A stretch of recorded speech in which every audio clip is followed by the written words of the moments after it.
Gaza में वर्तमान मानवीय संकट और भूखमरी की स्थिति अत्यंत भयावह है। इस स्थिति की जड़ें जटिल हैं और इसमें विभिन्न कारकों का योगदान है। गाजा पर हमास के शासन और इजरायल के साथ उसके लगातार संघर्ष ने इस क्षेत्र को एक स्थायी मानवीय संकट की ओर धकेल दिया है। हमास की भूमिका और गाजा की वर्तमान त्रासदी।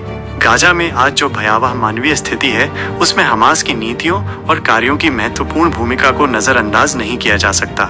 हमास, जिसने 2007 से गाजा पर नियंत्रण कर रखा है, एक आतंकवादी संगठन है जिसे इजरायल, संयुक्त राज्य अमेरिका और यूरोपीय संघ सहित कई देशों ने आतंकवादी संगठन घोषित किया है।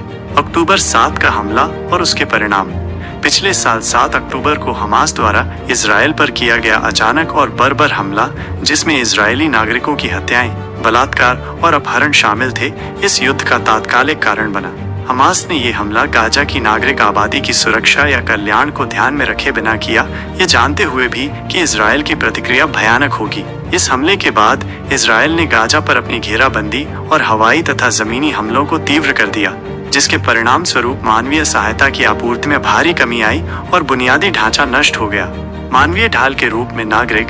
हमास पर आरोप है कि वो जानबूझकर गाजा की नागरिक आबादी को मानवीय ढाल के रूप में इस्तेमाल करता है। वे सैन्य ठिकानों, कमांड सेंटरों और हथियारों के डिपो को घनी आबादी वाले नागरिक क्षेत्रों, स्कूलों और अस्पतालों के नीचे या उनके करीब बनाते हैं। इससे इजरायल के जवाबी हमलों में नागरिक हताहतों की संख्या बढ़ती है। हमास द्वारा गाजा में नागरिकों को सुरक्षित क्षेत्रों में जाने से रोकने की खबरें भी आई हैं, जिससे वे संघर्ष क्षेत्रों में फंसे रह जाते हैं। संसाधनों का दुरुपयोग। हमास पर यह भी आरोप है कि वो अंतर्राष्ट्रीय मानवीय सहायता और गाजा के संसाधनों का उपयोग नागरिकों की भलाई के बजाय अपने सैन्य उद्देश्यों के लिए करता है। उदाहरण के लिए, सुरंगों के विशाल नेटवर्क के निर्माण में भारी मात्रा में सामग्री और धन का उपयोग किया गया है, जिसका उद्देश्य इजरायल पर हमला करना और हथियारों की तस्करी करना है, न कि नागरिकों की बुनियादी जरूरतों को पूरा करना।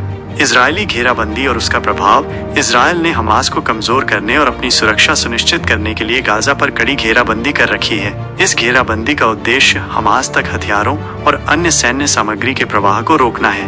हालांकि इसका परिणाम ये भी हुआ है कि नागरिकों के लिए आवश्यक वस्तुओं जैसे भोजन, पानी, चिकित्सा आपूर्ति और निर्माण सामग्री की आपूर्ति सीवियरली प्रतिबंधित हो गई है। ये प्रतिबंध हमास के कार्यों के साथ मिलकर गाजा में मानवीय संकट को और गहराता है।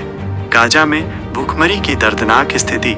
आज गाजा में लोग एक भयानक भूखमरी और मानवीय त्रासदी का सामना कर रहे हैं। इस स्थिति के लिए विभिन्न कारकों का मेल जिम्मेदार है। भयानक कुपोषण और मौतें। गाजा में भोजन की भारी कमी है, जिससे कुपोषण और भूखमरी से